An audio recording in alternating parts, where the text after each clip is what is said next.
Thank you. Thank you. All right. Let me share my screen here.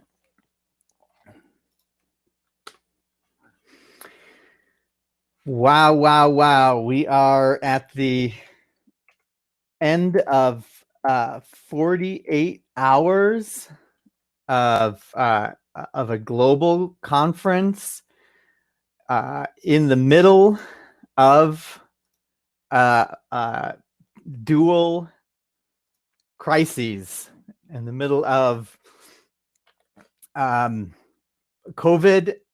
This whole 48-hour conference is being scheduled, and then and at the tail end here in Texas, we get this crazy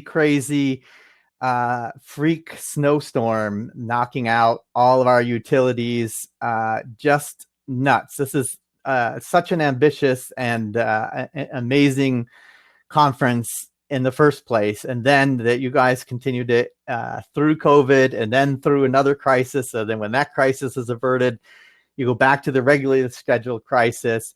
I think that if we can just take a minute to just acknowledge the whole team, Monica, Jonathan, Wes, just in the comments, if everyone could just drop a note to them and just a quick congrats, we made it to the end. Thank you.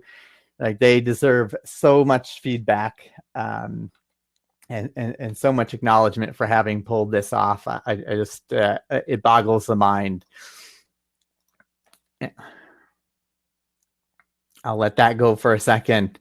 And while that's happening as well, I guess we don't have screens up as enough, so we'll use our a chat here. So get comfortable with that, because we're going to be using that for interaction as we go along as well. So, all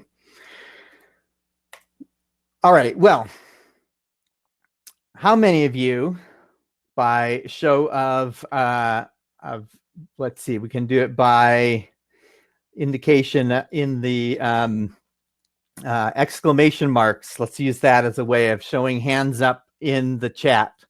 Okay, so how many of you have heard that maybe, possibly, it could be kind of important to once in a while eat a vegetable or a piece of fruit or get some exercise or maybe a little bit of sleep or save some money or drive without checking texting while you're speeding 90 miles an hour down the freeway, or be sustainable?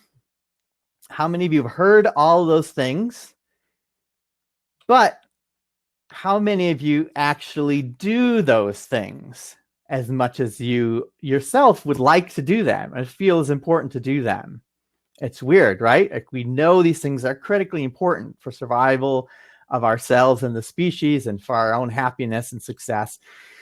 And yet we have so much trouble doing them. In fact, according to just on the health side of positive behaviors, the American Heart Association says less than 1% of Americans do the types of health behaviors that are just generally recommended in terms of exercise and eating well. And yet, how many of you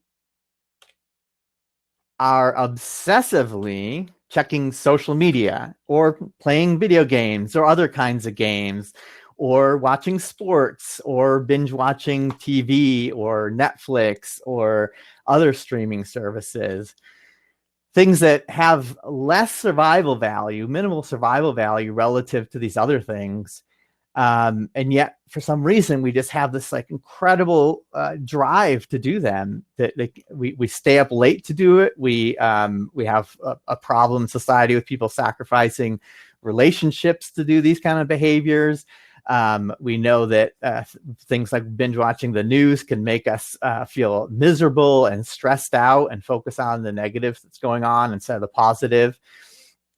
Why is that? These are things that that seem to be unsupportive of our flourishing as a species, and yet we don't do them. And so why don't we do what we intend to do? All these things, and for this conference in particular, there's so many things we know we want to learn and get better at and understand, and that our audience really wants to learn and understand. And yet they don't put the time in, they don't show up, we don't show up. So why don't we do what we intend to do, and why don't other people do what we expect to do? Our audience, but also our friends, our spouses, our neighbors, society, other voters in your country, your own elected officials, other people that you would hope were following COVID precautions. What is going on? It's just weird.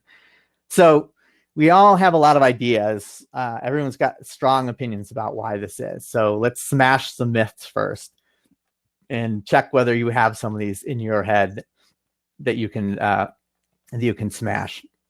It is not because, and there's a lot of data pouring in now. These things might be, say, partial factors, but it's generally not because people are lazy or uninterested or incapable or unaware or uninformed or unintelligent.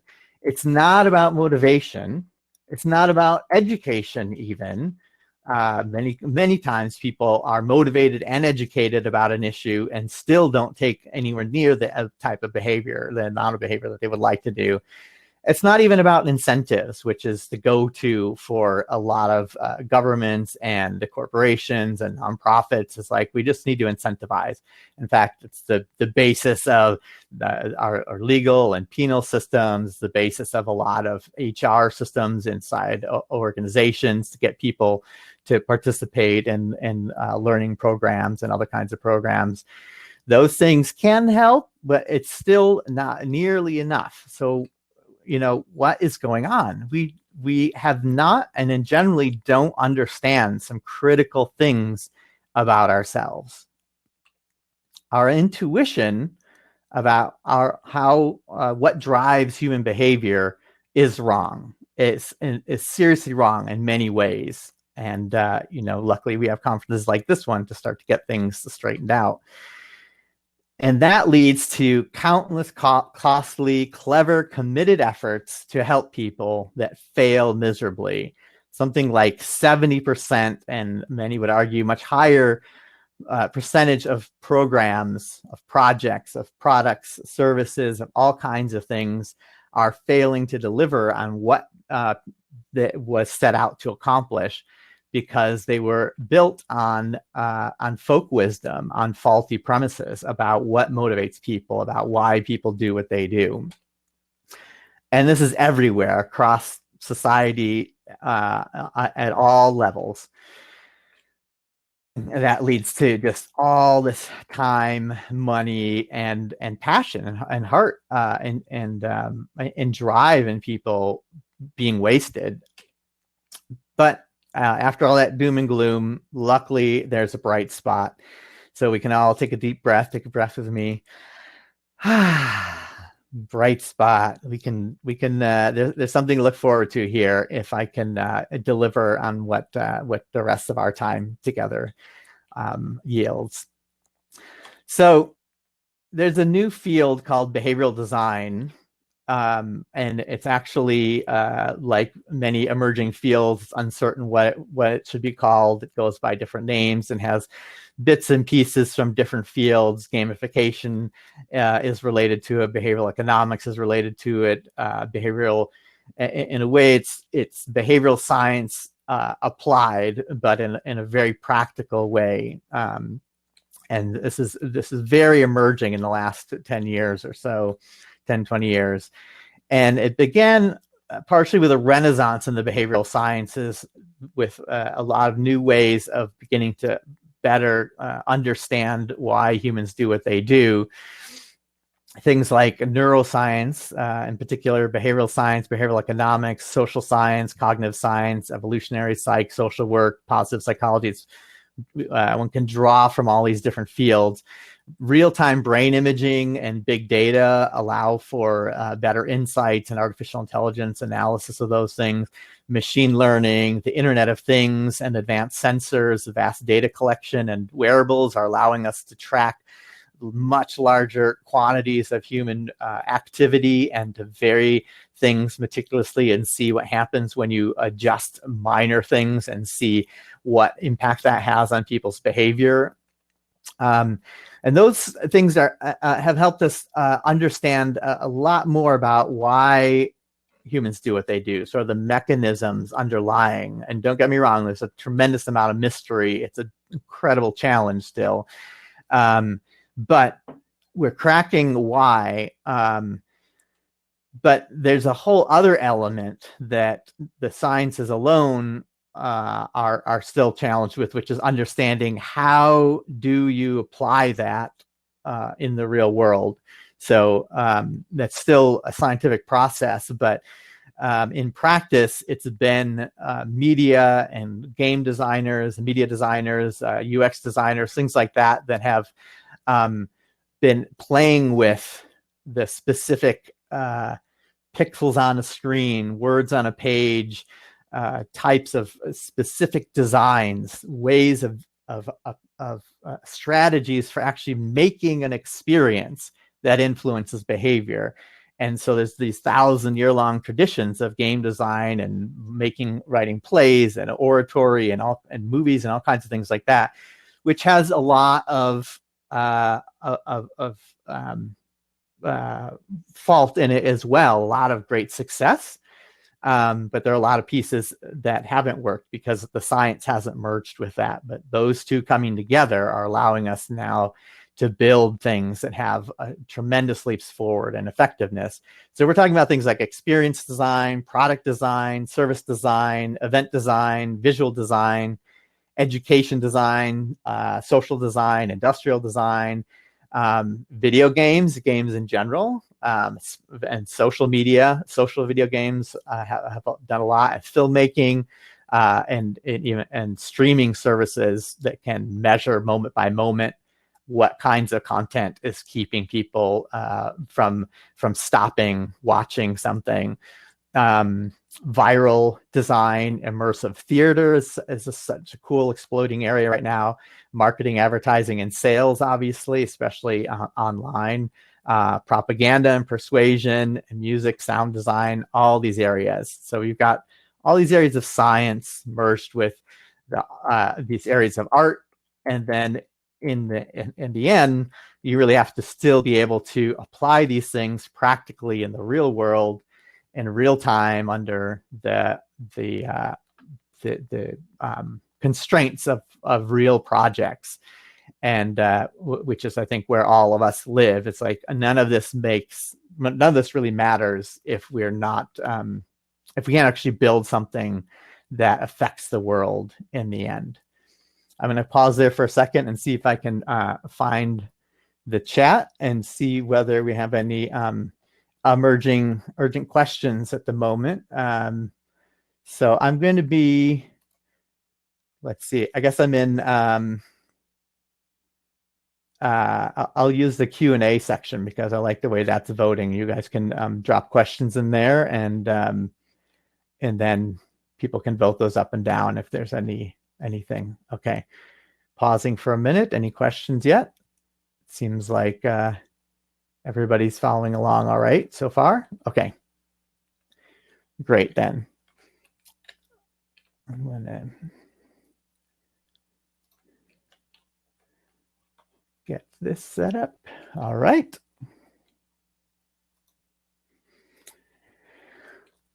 So let's return to this question then. I say we're getting the reasons why we're starting to understand why humans act bizarre, loony, wacky, insane, act like numbskulls. So what's that all about? All right, let's dig into that.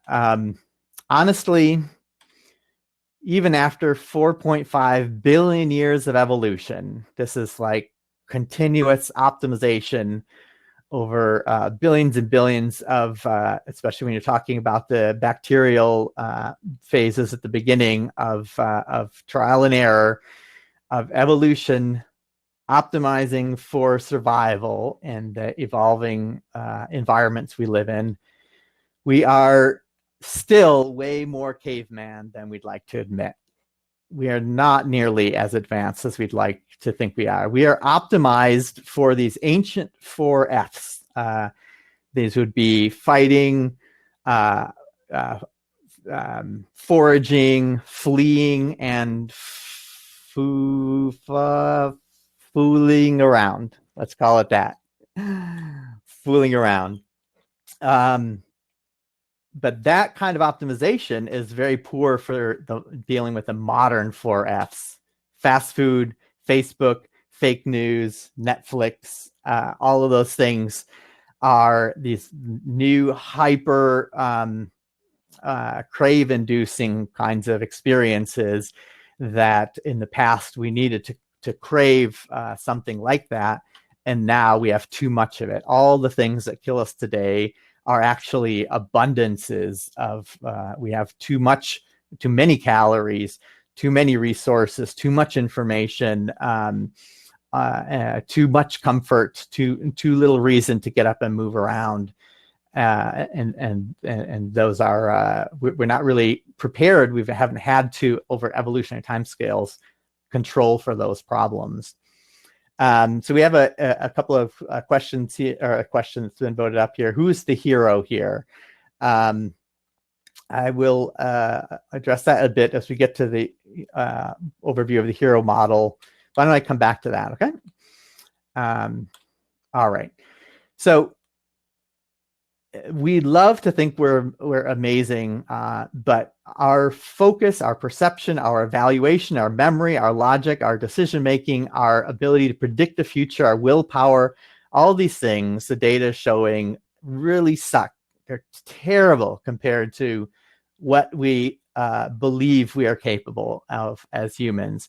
Don't get me wrong, we are amazing, right? We have accomplished extraordinary things. This conference is built on layers and layers and layers, hundreds of thousands, if not millions of human hours of cleverness and ingenuity, and the ideas and the technology and the resources and everything that's involved. But we all have this mythology or this belief that we are more capable than we actually are.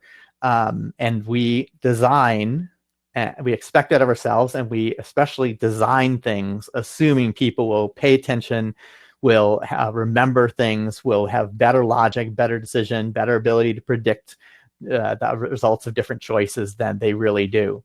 And therefore we instead of taking responsibility as designers, we put it on our users, and then they fail. There's a question about what were the caveman era 4Fs. This deck will be shared afterwards, so you'll be able to review this in more details afterwards. So that will be available. So our brain has evolved from the inside out over time. It's been just layered upon from ancient times to more modern times.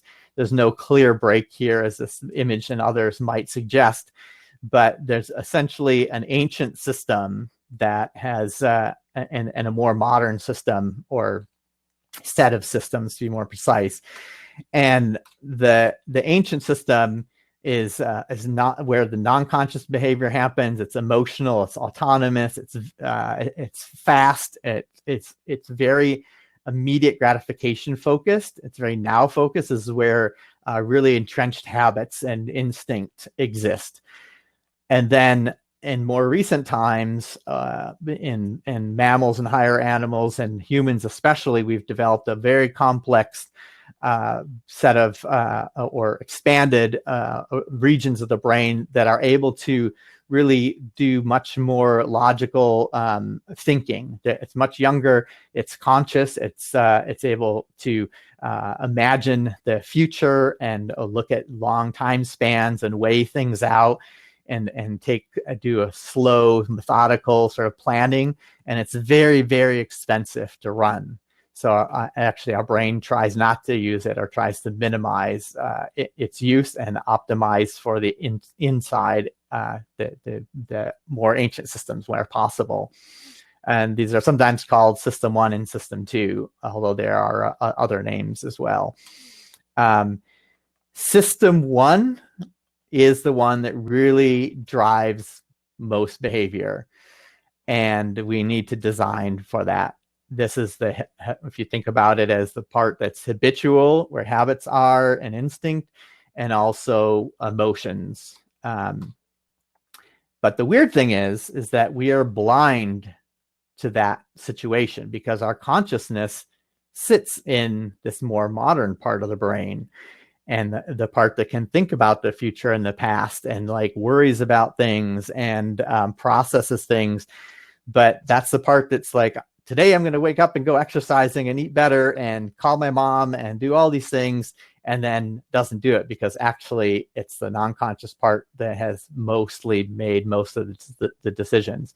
There are ways to communicate between them, but it's not so it's not as black and white or so easy to do as we usually design for. So because we have a built-in blindness to our own biases and heuristics and weird ways in which our brain works, it's hard for us to recognize that we need to design for those, that we need to accommodate them. And we tend to be judgmental when we see other people who are making decisions that seem illogical or that are based on biases or heuristics or emotional decision making.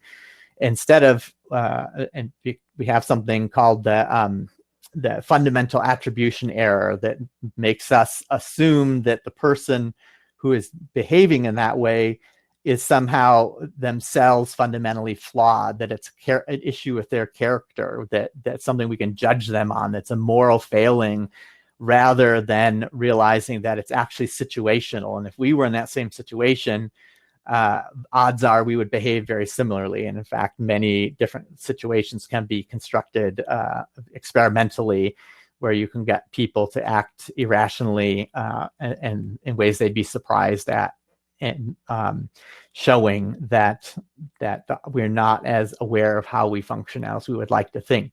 So when you design something, here's one major insight, is to when you get frustrated with the way somebody's using your experience, when they're not using it usually, or they're using it badly, or they're not finding the button you put, or they're not getting it, we tend to want to blame them and say, well, if they just weren't so dumb, or they weren't so lazy, or they weren't so all these excuses I gave earlier. That's a moment that happens. I've worked on so many products with so many companies, and that's a moment that many teams get to. And it's at that moment you have an opportunity. You should instead switch and get curious and say, okay, there's my blindness kicking in. I'm missing something in the way my design works, or the environment that they're in, that is getting in the way of effective outcomes.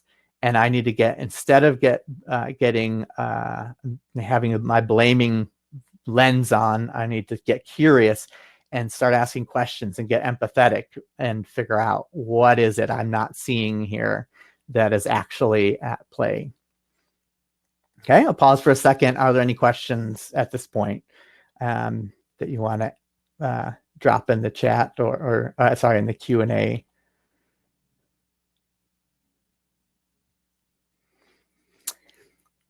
Thanks, Robin, for the vote of confidence.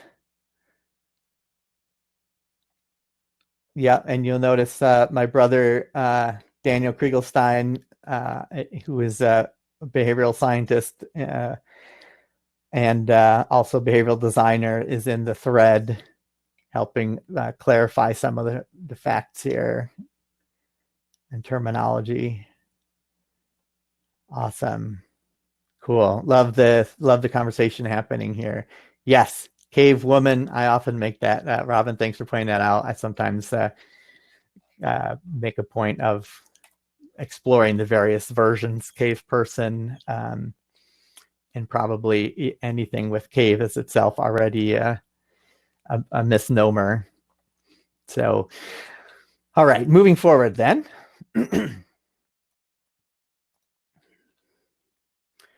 So So this has been my life's work.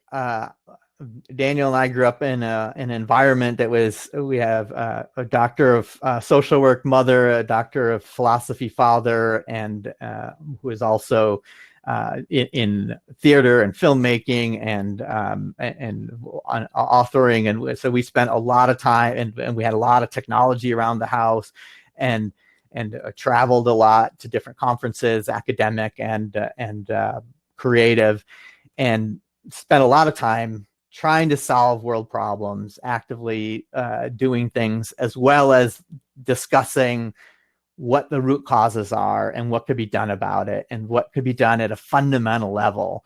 And so we've spent decades trying to figure out what is going on with humans, this basic question we've been exploring, and how to address it.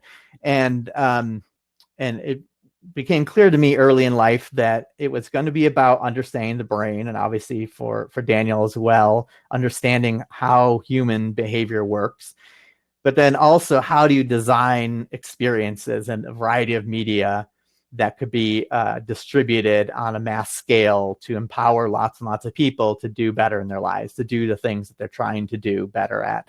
And then that has brought us through, and my wife as well, through a long trajectory working in the video games world, working at Leapfrog Toys from early on, and helping launch some of their really successful products, and starting the first social network devoted to behavior change. And the challenge was that there's a great deal of complexity on the science side and a great deal of complexity on from the various media sources on how to tackle things. And so, but projects in the public and private sectors, they're trying to tackle and create interventions for various problems, they don't have a lot of time to process all this. And in fact, if you study like behavioral economics or something like that, you can end up with a great grab bag of different tricks and ideas and not really know how to methodically approach problems. So that's been something that over the decades that I've been working on this, I've been trying to create more systematic approaches. And that's been something that then has been settling into the Hero Behavioral Design Framework. And it's something that has gotten us some really fantastic results in our consulting work, and something that people seem to really enjoy in our trainings and workshops. And it's called the Hero Behavioral Framework. Now getting to that earlier question, because it's about, ultimately, it's about so it turns out that our cognitive brains really frame what's happening to us in a story, and we create stories about ourselves and about other people and about what's happening in the world. And fundamentally, we often have either a story where we are coming out as a hero, or many stories actually, or where we're failing and we're not capable and we're beating ourselves up. And ultimately, through many, many mechanisms, we're trying to help individuals become the heroes in their story. And that is partially through some actual science around how story works and how cognitive brains and how our how we structure thoughts and ideas, and reframing is possible and things like that. And if you're studying gamification, that comes up a fair amount, of course, as well. And in fact, one of my favorite definitions of gamification is taking somebody's experience and reflecting it back to them in a story of growth. So instead of, they may be reflecting it to themselves as a story of failure, and how do you capture all the good things and keep bringing it back and reflecting it and reframing that story such that they can be a success. So that's partially where the name comes from.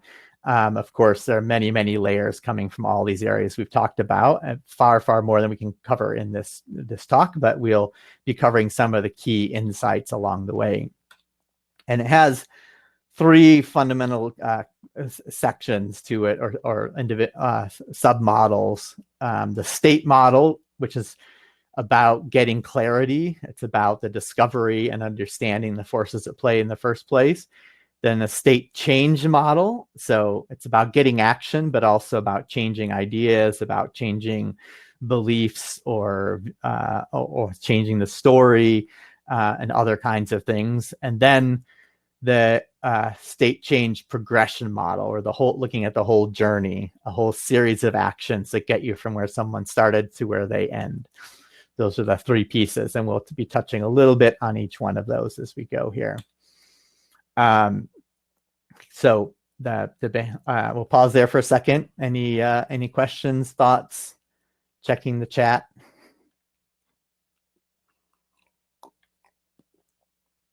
Yes, Annika. We have 5 brothers. All of us feel extremely fortunate for the environment we grew up in, and the ability to sort of take the torch and carry forward what our parents got started, and all in different and synergistic ways. And one of our favorite things is playing games as brothers, and video games, actually. So the behavioral state model, getting clarity on the forces at play. We're just going to touch on this lightly here. This is the first one, and you'll recognize this from many design models, that the first step, of course, is the discovery, or empathy building, understanding what's going on. And this is a light version of it. One thing I want to draw attention to here is that we use 6 dimensions of human experience, the 6-dimension model, in order to be systematic about evaluating what's going on with somebody, or with your audience. 3 of them are internal, mental, emotional, physical, and 3 of them are external. And these are not scientific terms. One of the decisions I made in creating this was to try and use colloquial terms along the way to make it easier for as many people as possible to absorb it and remember it. So keeping it to 6 things: mental, emotional, physical, are very common ways of breaking down a human experience. Social, material, and temporal, a little less so, but still they all rhyme, which, if it rhymes, it's got to be good. Thanks for appreciating the graphics, Donna. So the bottom you can explore at another point, but a couple of things I want to point out on these 6 dimensions, based on to correct some of the errors in thinking, or colloquial thinking, that research has really kind of exposed. One of those is on the mental side, that our mental effort sucks.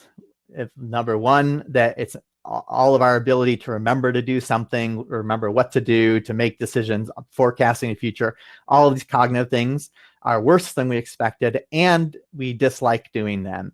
So every little bit that you add in of asking people to do some cognitive effort, whether it's to make an extra decision, putting one more option in your option tree, putting a more complex word, run-on sentence, anything like that, is chipping away at your audience. It's making people fall away faster than you realize. It has a much bigger impact than you think.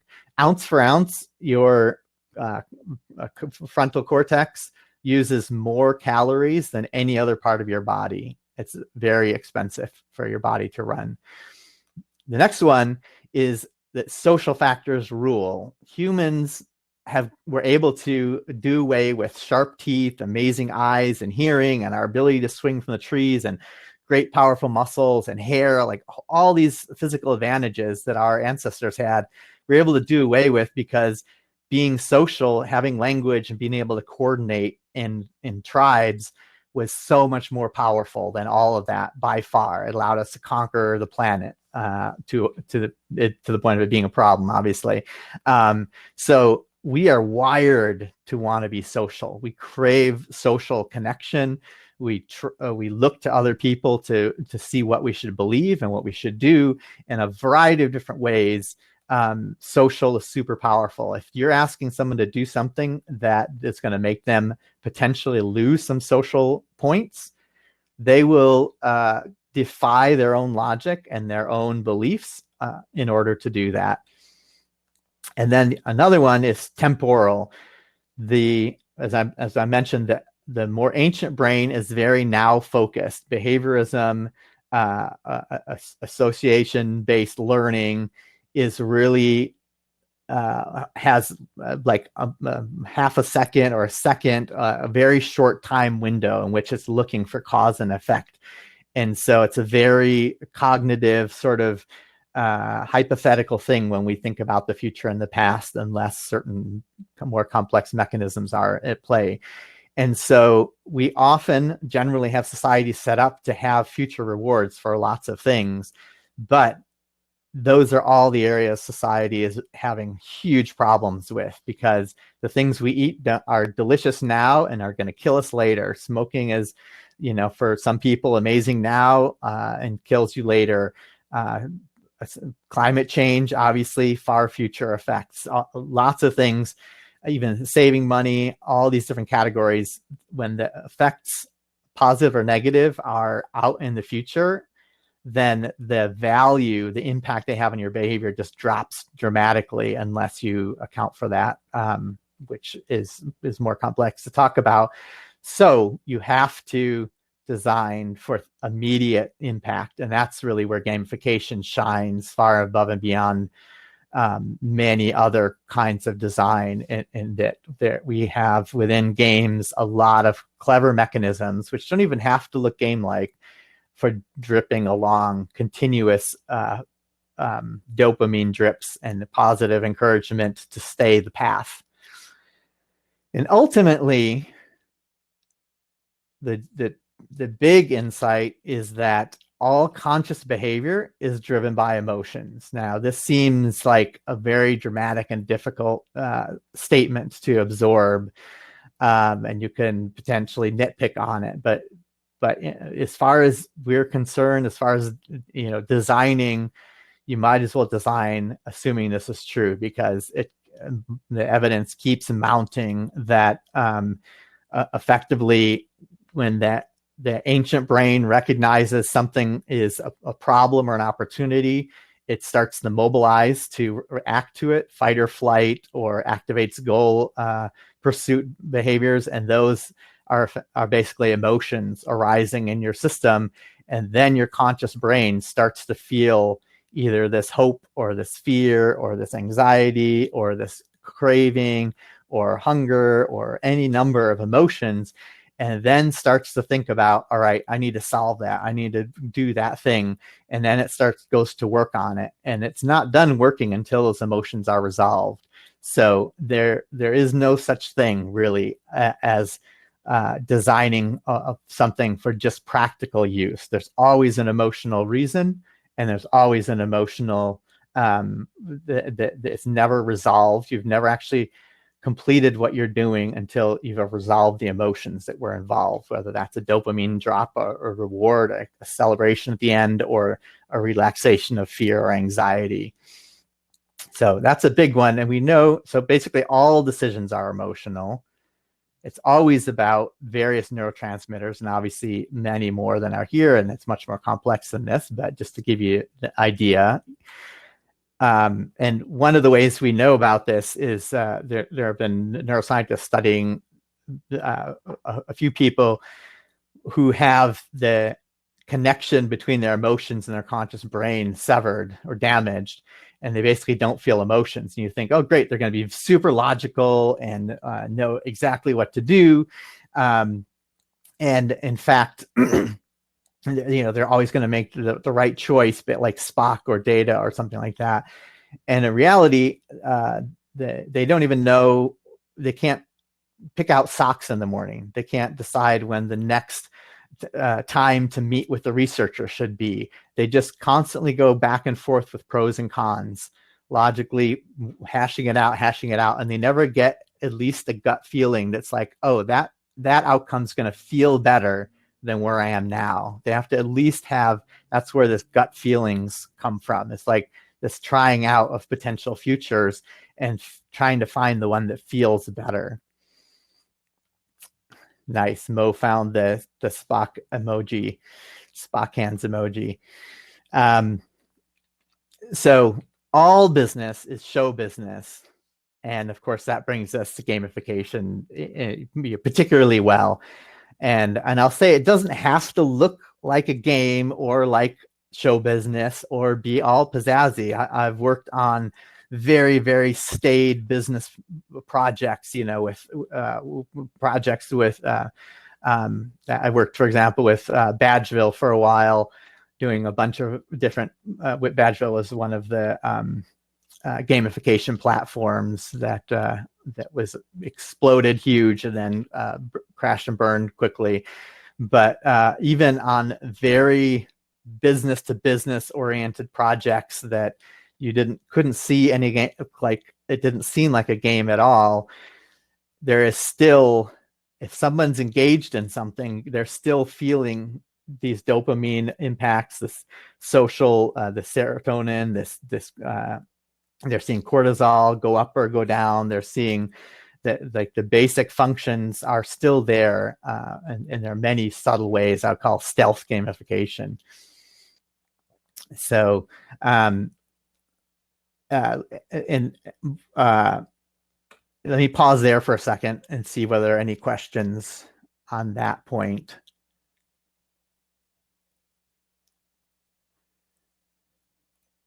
Looking good here. Okay. Oh, thank you. I'm glad you're loving it. Good. All right. Cool. So one piece of insight that I want to drop at this moment, that is part of the state model when you're going out and doing this discovery about what the situation is before I try to solve it, is for those of you who are familiar, and probably most of you are, with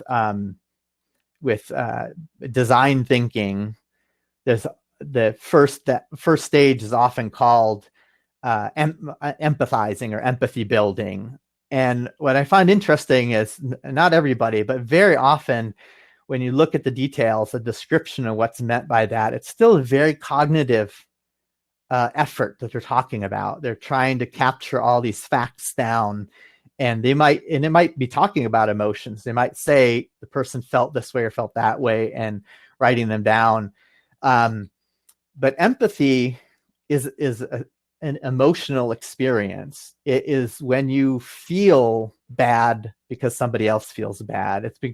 It's when you feel happy for somebody else's happiness. It's when you feel a drive to address the problem that somebody else has. So, and we are wired to do that. That's part of the social superpower that humans have. Why collective human action actually works is because when we look out and we see that other people in our community are suffering, we actually have a drive. We have mirror neurons that help us react to their facial expressions, to their body posture, to start feeling the emotions that they feel. That helps us understand their story. A story is not just facts, it is emotion. In fact, that's fundamentally what story is an emotional journey. It's that journey from feeling the need to do something, trying to figure out how to do it, and resolving that. And so it's so important when you do that discovery to actually feel what your users are going through. And that can require really getting into their environment or watching video, seeing pictures, hearing them describe what they're going through, and not just as researchers, but having the researchers transmit some of that language or video or footage upwards to management or other decision makers to keep the connection to to try to being a helper, to being in the story with them. And that's not just about having the right drive to solve the problem, but you can't understand the problem if you don't feel it too. It's the emotional part that is driving their behavior and driving it in surprising ways. So you have to be, in order to try to be in their shoes, so to speak, you have to have that emotional part of your body or brain trying to react as well. And so helping feel some of what they're going through helps you achieve that. And yes, that Thorsten, I would agree with that. It's definitely you're always deciding from a state of insufficient information. In fact, that's the weird human condition where we are always living inside the experiment that we are trying to do. We never have enough information. And in fact, in behavioral economics, they call it satisficing. We get insufficient information and try to make a decision in a timely manner. But what I think another great insight that I often start off talks with is that basically, even after all these years of trying to solve for this, that it's so important to have humility about your ability to solve the problems or to understand the problems. Even humility. We have such a confidence bias, especially as designers. There's a feeling of playing God, of being powerful and solving and knowing what other people are going through, and I have the solution. And so this is the third startup that I've personally started, and I've been in many startups as well as large companies over my career. And this is just the common problem, is that and for many of our clients as well, people just feel like, I understand the problem, I understand the solution, I just need to build it and it'll be done. You have to assume you're wrong. You are wrong. You have insufficient data. The trick is to try to understand as best you can, move quickly, try something out, and figure out what's wrong. Test, iterate, test, iterate, test, iterate. So take that home. Fail quickly, fail forward fast. Very, very important lessons from lean startups and from startups in general. Fail before you spend millions of dollars and lots of time on it. We're at 5:07. Monica, if one of you could do a quick calculation from when we started and just confirm for me when, because we adjusted times, just so I can see know when I'm wrapping here. Okay, so you have another 35, 33-ish minutes. If I do my math. Yeah. Perfect. All right. So we talked about these 6 dimensions. Now let's look at how we use those to take to the next step to actually drive behavior. This is that middle model. In fact, each of these models is quite complex. In particular, we're looking at something called the emotional ROI model, which is within here. So if you consider a person who has, this person is not wearing any clothes for some reason, but we have various versions of them. But anyway, so you have a person, there's a target action that you're trying to help them get to, or they're trying to get to, and they're trying to decide, do I pursue this or not? There is a very quick evaluation going on at all the different levels of the brain about the predicted gains that they may get if they take that action. And there's a calculation of what's it going to cost me? What might it cost me? I don't really know what it really is, but I'm predicting if I go for that. Now, if the costs in that super quick, satisfying calculation, the costs seem higher than the gains, that person's going to drop out. And so when you're designing something, they're not going to participate. And if they think the gains are higher than the cost, they're going to participate. Simple as that. We call this the emotional ROI model. And it's effectively designed such that the predicted emotional, remember it's all emotional, costs are less than the predicted emotional gains, and then you'll get action. So then you can look at each of the costs. You can methodically go through and say, okay, what for this step, for this thing I'm asking people to do, and you can look at the big picture, like this whole thing I want them to do, I'm trying to sell them on, or you can look at the very next step, the very next click, or filling out this form, or carrying this thing across the room. Whatever it is, you then can go through and say, what are the mental costs, the emotional costs, the physical, social, material, and temporal. Temporal being time, if it wasn't clear before. We're going to get into each of these in more detail. And then I can also, and then when I look at those costs, I can say, which of those can I cut? Where can I reduce, mitigate, minimize each of these elements? And then on the other side, what are the mental, emotional, physical, social, material, and temporal gains that they might predict that they're going to get? And how can we continue to add little bits of that, drip it out along the way, such that the whole process, the whole path is more obviously and clearly weighted towards emotional gains. And the more they experience it and then take the action and get those gains, the more then this is now behaviorism, or associative learning, that the person now, the ancient brain starts to learn, oh, when I do this, when I participate in this product, service, program, experience, I actually do get these gains. Then it learns that it starts to automate participation, starts to over time crave it and habituate it. So that's what we're trying to get to. So the name of the game is relentlessly cutting e-costs. That's first. That's usually the easiest and lowest hanging fruit, especially after what I told you about how every little decision, every extra piece of noise on a screen, every little bit of cognitive load is a cost to people. And that can be every extra word on a page. All of those things can be trimmed back.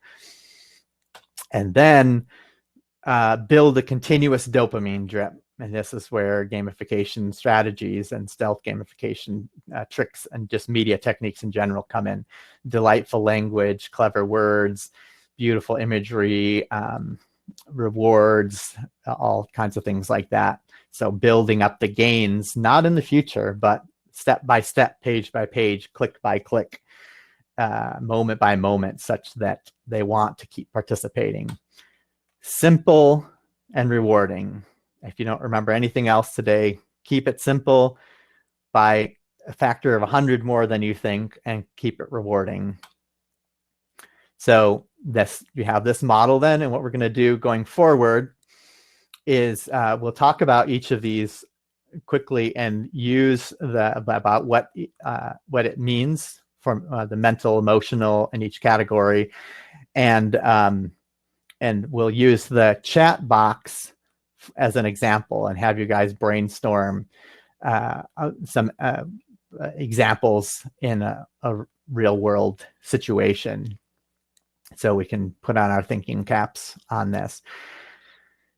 So the topic we're going to, the example we're going to work with here is actually social media. We're going to keep it deliberately vague, more vague than a real specific situation, just because so you don't have to learn it.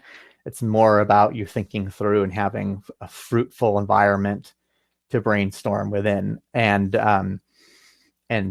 we'll be thinking about Facebook in particular, and that will be our example, whatever your experience has been with Facebook. And if you haven't experienced it recently, you can think about it as Instagram or one of the other similar ones. It's not about being tied to that specific example. We're more looking for just brainstorming in each of these categories so we get the idea and get the feel for it. Okay, sound good? I'm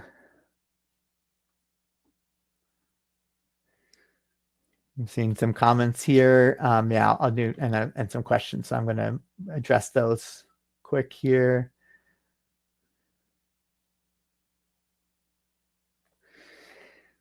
Yeah, Annika, you're right that some of these might sound familiar from the self-help realm. And in fact, early in my career, before behavioral science had really started to come out of the ivory tower, before I had my number of years working, being able to do research with BJ Fogg, and when behavioral economics and all those became more popularized, that used to be a source where I would get material from, and that was also, so some of what they say is right and a lot of what they say is wrong as well. So what has changed as there's a lot of good information there, and there's also a lot of pitfalls that like my this initial first social network, the behavior change social network, or goal achievement social network, that my wife and I launched and raised several rounds of funding and built out, was partially crippled by unscientific and unvetted ideas that came out of the self-help world.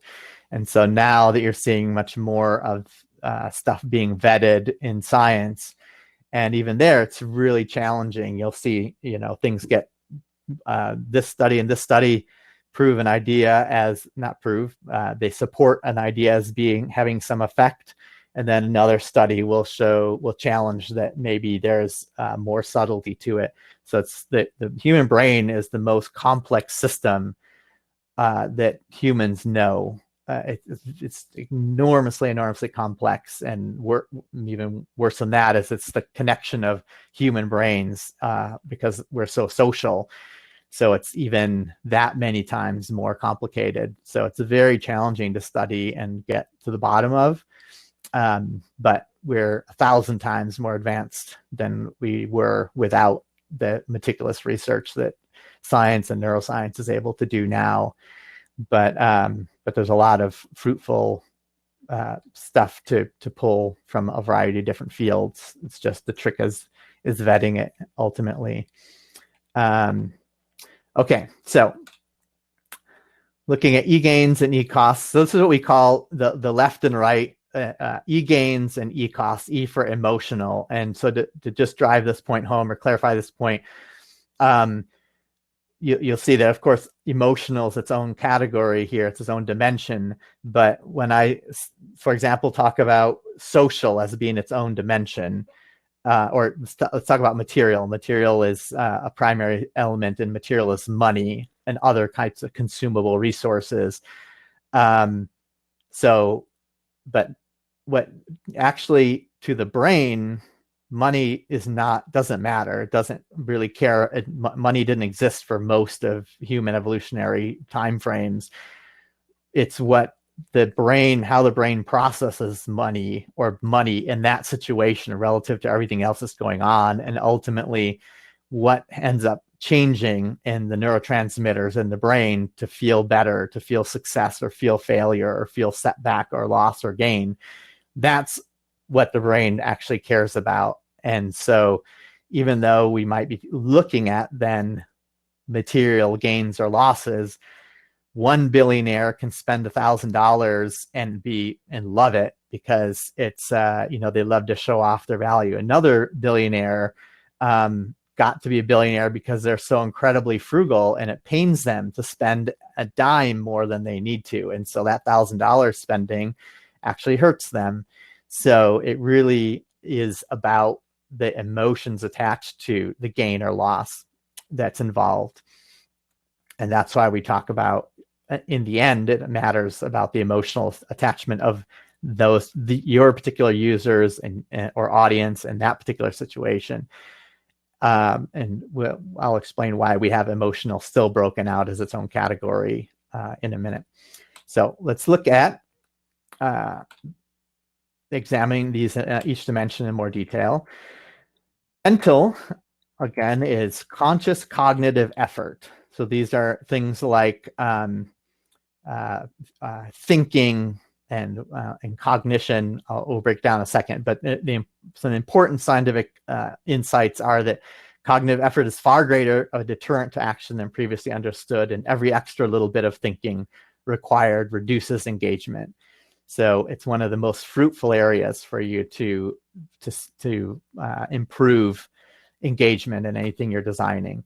So this is a category now of the examples. This is not comprehensive of costs in the mental category. So it's figuring things out. It's making decisions. It's remembering to do something or trying to remember something, trying to memorize it or recall it again afterwards. It's focusing when there's distraction.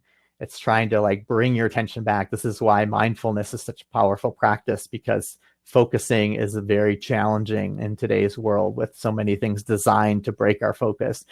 It's about dealing with uncertainty, and as a more specific example, just reading is effortful in a cognitive sense, that every word, every extra paragraph, every run-on sentence, every complex word above a 5th grade or 6th grade reading level, depending upon your audience, is impacting your people participating in your thing. And then on the mental e-gain side, things that boost engagement are things like getting clarity, like understanding, getting insights or aha moments or wows. Also things like humor or whimsy or cleverness, novelty, surprise, learning things, learning meaning in a positive way that I'm happy to learn about, that I like, that because we do crave understanding how the world works as opposed to being forceful learning. So those are the two categories. So let's use the chat box now, and just think about Facebook or another type of social media. What are some elements of mental e-gains or e-costs that you can think of? Like what, when you go to or somebody goes to social media, what are some of the things that mentally might be either well, let's just focus on the gains here, actually, just time-wise. Let's look at that going forward. What are some of the things that are rewarding from a cognitive perspective, from a mental perspective? And just share some ideas in chat. No wrong answers. Don't worry about if they're already here. This is about your practice, not so much just so if somebody else types it, you type the same thing again. If this is about you helping. Yeah, cool. Pictures, faces, articles and information I didn't know about before, humorous content, accessible features, if their features are not too hard. I think if you're talking also, maybe you're talking about accessibility. That's really huge. Getting insights about the world.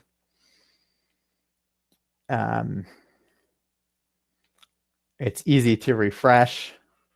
Yeah, there's limited cost. The infinite scroll is an element of not having to make decisions about whether you're going to keep going or not. It brings everything into one continuous feed for you. The cost is very low.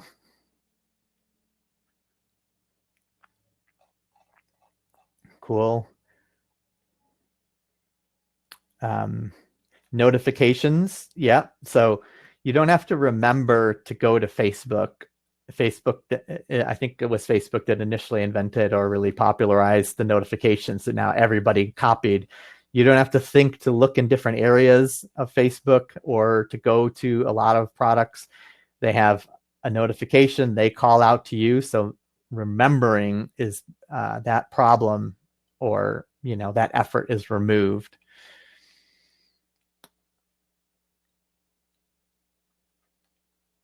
Yeah, so we got a few things coming from other categories that we'll circle back on. I got here's some Q&As in here too, so I'm going to check quick. How can we move more system to effortful thinking? How can, so the first one, how can we move more system to effortful thinking, which is key to more complex learning decisions, especially understanding long-term effects beyond immediate rewards? There are definite ways to go about that. It's a little bit beyond the scope of this talk. Is there a quick answer? Because we're tight. Well, actually, we'll that unfortunately I can't get to that. There are ways, but that's part of the human challenge, has been figuring out those ways. And yes, this is how procrastination works. Emotional cost is perceived too much, so the task is delayed until time gets very close, and now suddenly the costs are very immediate, and that having to pay for it now suddenly makes it the need to avoid those costs go up, and so suddenly you're working on it. Okay. Next category, we've got the emotional. So emotional as a category had to still be included as its own dimension, because there are things that happen emotionally that don't fall into any other categories, because emotion is that important. And that is emotional associations or triggers, things that are directly the more primal part of your brain has learned, either is already intuitively there, like our fear or worry over things like spiders or snakes, or they've been associated together, like exclamation marks or the color red with negative feedback, and or like math has been a lot of people in Western, or in a lot of schools, I think, have become math phobic, or at least fearful of math symbols, because it hasn't been taught well. And so they're fearful when they see that kind of imagery, too many numbers or charts or things like that. So these are things that are very common in our designs that have positive or negative associations just straight away. So negative emotions, things like math anxiety, the color red, and error messages. So I have a big problem with a lot of the feedback on forms is red exclamation marks, making you feel really bad just because you didn't remember something in your password or got something partially wrong. Angry faces, or negative or sick faces, violent imagery, sad faces, and snakes, spiders, things like that. On the positive side, emotional e-gains can be things, positive emotional language, bright colors, beauty, aesthetics, sunsets, puppies, cute kitties, happy faces, babies, cuteness, humor, whimsy, things like that people have positive faces associations to. So some of this is obvious, but just because I just said it, go ahead and put it in the chat to drive it home for your own learning.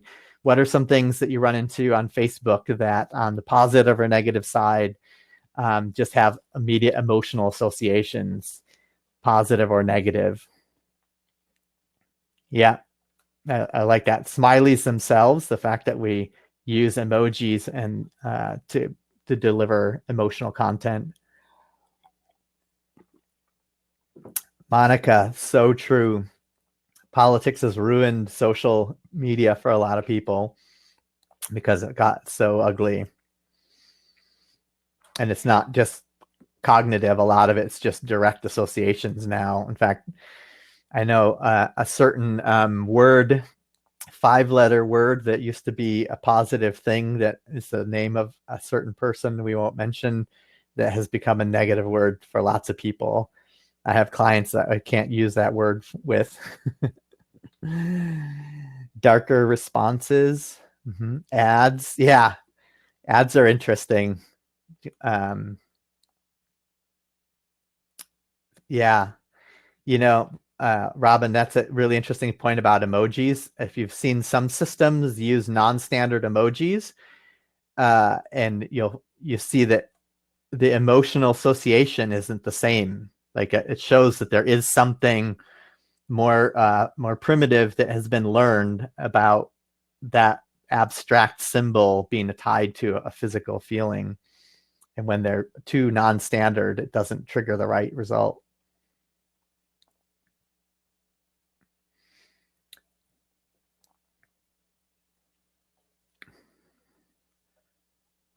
Cool. Dogs, yeah, absolutely. Cute animals in general, or playfulness. Okay, cool. Moving on, just I guess we're tight on time now, so I'm gonna I think we're gonna skip the interactivity and just cover this, that physical is the basically your input and output of the human body. So it's like touching and moving and addressing things, being able to, this is where accessibility really matters, how hard it is to see or read things or hear things, how hard it is to maybe fumble through your phone and control things, or small buttons might be, but also the physical effort if you're designing a real live event, and gamifying that. How hard is it to carry something or move something, especially when the different physical abilities are involved. But there's also, so it's things like effort and pain, strain, endurance, strength, coordination. And on the positive side, it's laughter, it's stretching, it's relaxed breathing, it's mirroring positive postures and facial expressions. So these are things even digitally humans tend to start to imitate. These are hugs and high fives. This is why, and real world gamefulness, high fiving is a very powerful physical social action. Exercise in general, there's a bunch of things, massage, on and on, great smells. Social, obviously, now we're looking outside. The important science here is that complex social collaboration is the primary human advantage that we as humans have. We're deeply wired to crave social connection, belonging, and also esteem and respect. I want to belong, but I also want to be special in some way. And the impact of social factors on motivation is profoundly underestimated and neglected. So these are things that if you ask people to share something or do something that can risk them being ostracized or rejected or embarrassed, having asked for favors, or defying social norms, triggering conflict, these are all going to potentially hurt you. But if you want people to behave socially, you're trying to support situations where they belong, where they can get esteem and acknowledgement, empathy and support. So really, the like button is the most powerful human motivator. Like, it's so efficiently, such a powerful, efficient way for huge numbers of people to drop oxytocin and dopamine on somebody. No wonder social is so powerful. And then material is money, resources, tools. It's the material world, but also, so it's money, stuff, resources, privileges, even even in the digital world, digital items and currency, points, badges, those kinds of things fall in this category. And it's just gaining or losing them are going to be, this is one of the few gains that's like quite balanced. And the positive and negative is basically whether you're getting or losing these things. Temporal is one of the more complex things, but the most valuable part of it to remember is just how much time do people expect something to take. And so the important science is, our brains are typically typically far more concerned about immediate gains than future ones. So that brings us then to the top of to the end of our conversation, our lecture here. And I will get to, our thank yous here, and I'll open it up to however, Monica, we want to continue. I'll be around as we go now and through the evening if anybody wants to continue the conversation or ask questions. If you want to learn with us more, feel free to reach out. And Seth, I think we ran out of time for the progression model, so it will be in the deck, and that's such a deep one. I could say, Robin, I could give you another 10 minutes if you want to. All right. You want to? Yeah, sure. Let's I'll go. give you 10. Okay, because I want to hear it. Yes, I know, Seth. Okay. Right? Okay, go ahead. All right. Progression model. This is a huge one, but there are a few things that are really good to get across. This is a simplified part of the model, but it's focused on a couple of key elements. One is this emotional onboarding at the beginning, and the next is the core product habit, or core, in game terms, it's the game loop.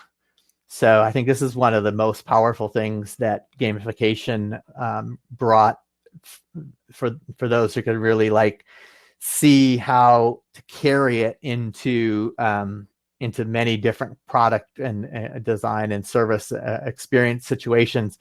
It's so powerful because, as BJ Fogg says, any successful product, service, intervention, whatever, for it to be successful, it has to create a new habit in somebody's life, because the big changers, the things that really absorb the bulk of our life and get the most impact, are habitual behaviors. The bulk of our day is filled up with things that are just automatic, that we do in response to things. And so leveraging existing habits and developing new habits is just absolutely fundamental. So thinking about, when you design, how do you get somebody into a habit of revisiting, especially when it's educational, you have to keep coming back to it to get that repetition in order to build the learning, right? To build the number of impressions over time in order to learn. But before you can even get to that, you're having to get somebody onboarded.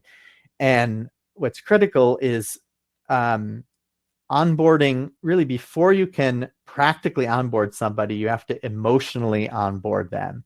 And that's everything we've talked about applied to onboarding. There's a tendency to want to gather all the information, to get all their details, learn all about them, have them do all the hard work up front, and get them to pay for something, right, before you start to get them involved in the core loop of the experience. And really, that's a huge ask.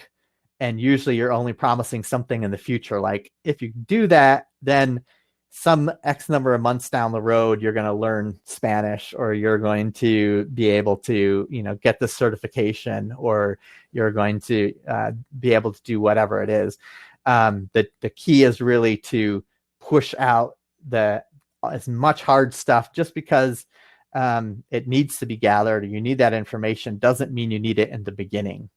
Try to front load as much positive gains as possible, dopamine and rewards and aha moments, get them to feel how good this experience is, and dole out the work that you need them to do. Even teaching them the product, they don't need to know that at the beginning. Teach them the bare minimum of information at just when they need to use it, not all at once.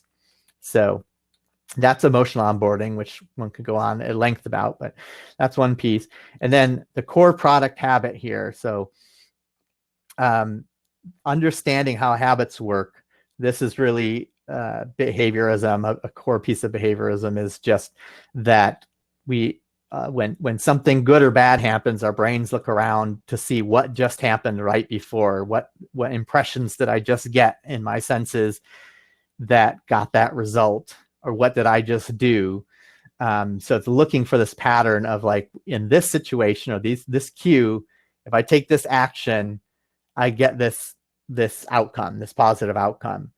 And so it wants to then, the more often it sees this relationship between, in this situation, I do this thing, I end up getting a reward, then it begins to move. That behavior begins to move from being a cognitive effort, or just an accidental effort, down to something that is happens deeper in the old brain, in what we call the basal ganglia, as an automatic behavior. And that's where things like Facebook and stuff live when they become really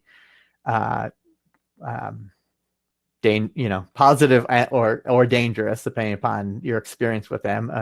In that, as soon as that notification comes up, many people, before they even realize what they've done, they've already opened up and checked that feed, whether it's a news or Facebook or Instagram or TikTok or whatever it is. So we want to design then for this outcome. And so part of it is having consistent cues, a consistent thing that happens, and a consistent type of action that then in the beginning always gets a reward. Over time, you can vary and start going with variability. But in the beginning, you want consistency. And so this is where notifications became so powerful, because even across multiple products, they all use your mobile phone's same notification tool method, until, of course, too many devices started using that. So you have too many, like I have my meditation and my exercise and my Facebook, and I have a whole bunch of things on there. So now I'm ignoring a bunch of them because a lot of them aren't rewarding when I click through, or rewarding enough. But you want to have a consistent cue that happens as frequently as you can, and then have it be very clear what the action is afterwards, not a bunch of different options or different decisions to make. The more consistent and simple it can be before you get a reward, and that's just to get them back into the experience, and be gratuitous with that reward up front. Consistent, it can be variable, the type of reward, because variability matters. Then later, then you can start to back off, because obviously it's hard to maintain this high level of gratuitousness, and that's part of more advanced gamification techniques, is how you begin to like draw back a bit. Variable delivery, variable types. Well, once you get them inside, again, once they're inside the experience and they're rewarded for it, then it's easy to have like these baby steps of like, I can do a little bit of this and a little bit of this then to get them to come back. A good book to look into on this is from my friend Nir Eyal's book, Hooked, talks about this. And then, of course, his more recent book is how to protect yourself from being manipulated that way. So building and the habit is easier to build. It's already hard to do, but it's better to build the habit before you get more complex. So we have a tendency, and people have a tendency, to want to accomplish too much too fast. So the trick to getting an association or a habitual or routine use of something is to keep the difficulty and complexity of it as simple as possible at the beginning. And then over time, you begin to reveal more complex behavior and ask more and expand more. So as BJ Fogg would talk about, having, baby steps. You start with a tiny habit. Just walk outside the door around the court and back, or even just put your shoes on and take them off again. Because once you get that habit, then adding a little bit to it and a little bit to it and making it into something bigger is much easier once you first install the habit in somebody's life.